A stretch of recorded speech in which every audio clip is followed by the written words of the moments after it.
Attention.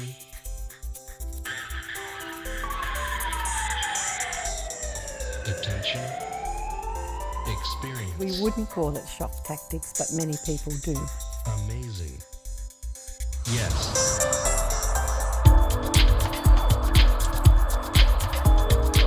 It was really, really good, really informative, and it taught me. As I said, I'm driving in a couple of months now, and it's taught me how I can reduce from what happened there, how I can reduce my risk of that happening to me.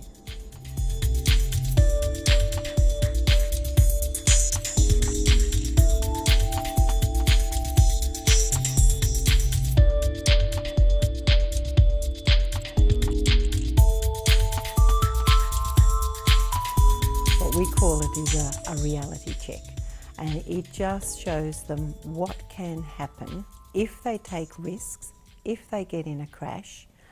It will show them the progress of what happens all the way from the crash scenario right through to when the police become involved, and the ramifications of breaking the law, drink driving, all the little things that will impact on you when you have a crash.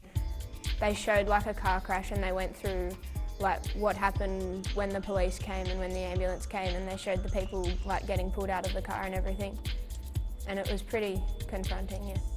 Well, I thought it was just going to be like people just talking to you just about, don't do drugs, don't take alcohol before you drive. But then when I went there, like they had this drama all set up, and it just really impacted me that, that it does happen, and that when people crash, people die, people get injured.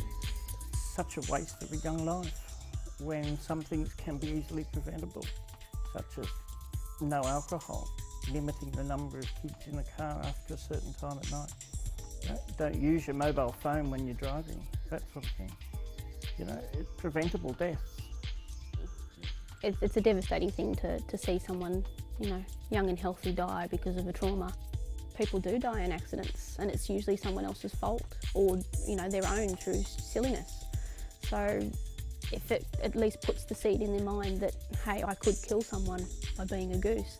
I think it was all really confronting, and it was all seeing all the consequences and what would happen if you're in a car accident. But I think the most confronting bit was actually seeing it after the accident happened, and where all the bodies were laid out and how much injury and everything it really, there really was, and how much the rescue people actually come into it. My name is Dr. Valerie Malcolm. I'm a surgeon at Westmead Hospital and a director of trauma at Westmead Hospital. On behalf of the NRMA and Westmead Hospital, I welcome you to the Australian Youth for Trauma Forum.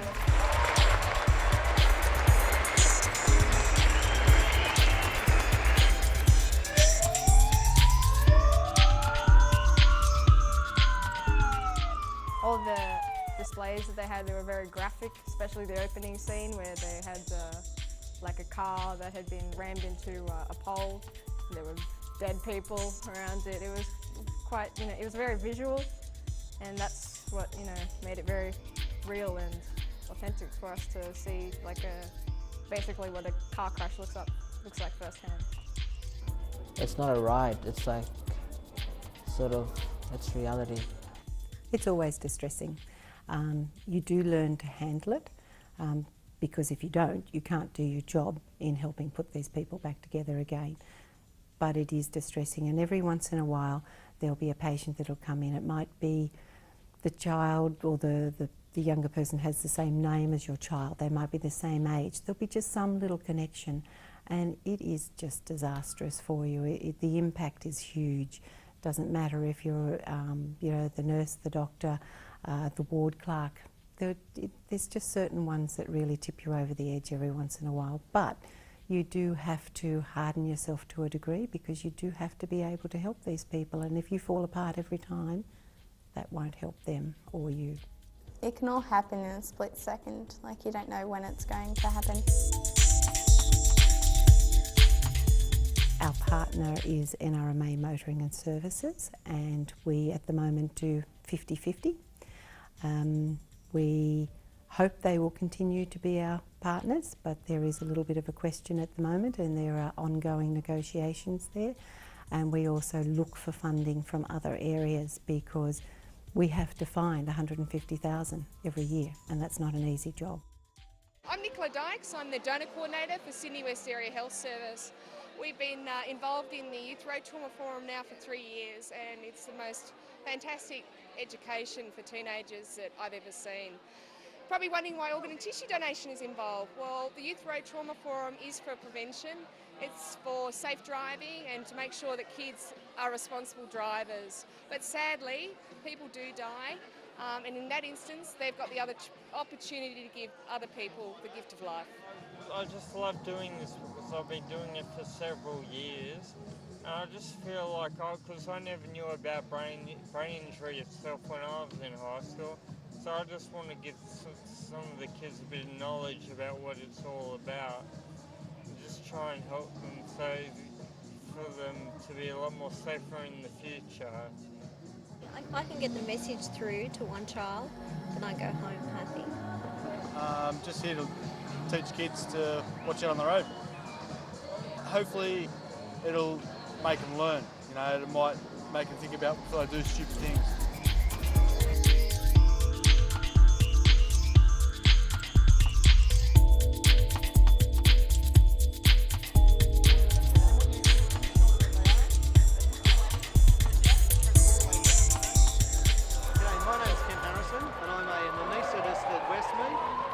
Trauma doctor who works for Careflight, as is obvious from the uniform.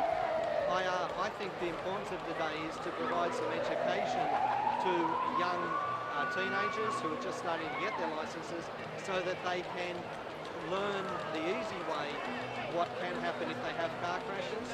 And so hopefully there'll be less car crashes in our Western Sydney, and less of the type of carnage that we see in our emergency departments far too often. We don't just teach kids that it's very easy for it to happen, but how to deal with it. How to deal with the fact that the front seat passenger's got an obstructed airway. So you're teaching the kids how to deal with that. They could save their friend's life. So it isn't just shock. It's actually practical, hands-on. You can do something about it. The forums actually taught me how I can prevent this, and, you know, myself, you know, and I think the rest of Year 10 too. It was really good. Attention.